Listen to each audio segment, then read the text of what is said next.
আমাদের দরগা, কবরস্থান, ঈদগাহ এবং অপর সম্বন্ধিত অনেক স্কুল কলেজ আছে।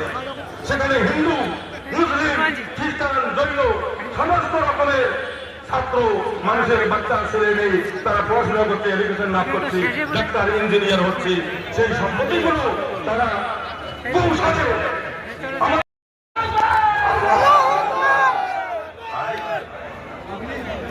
অল্প কথা বলে ইনশাআল্লাহ শেষ করবো।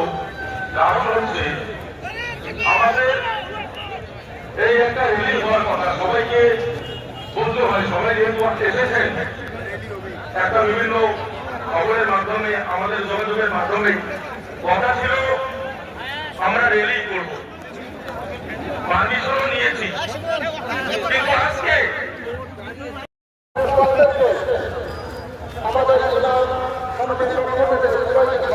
সম্পত্তির দরদি এবং আপনার ভালোবাসা, আপনাদের ভালোবাসা, আপনাদের মহব্বত আমার চির কৃতজ্ঞ এবং সবাইকে সাধুবাদ জানাই যে ওয়াকফ বিল,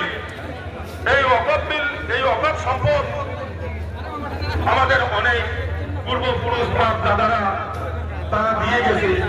কিসের জন্য দিয়ে গেছে জানেন? কোরআনের মধ্যে একটি আয়াত আছে, লান তানালুল বিররা হাত্তা তুহিব্বু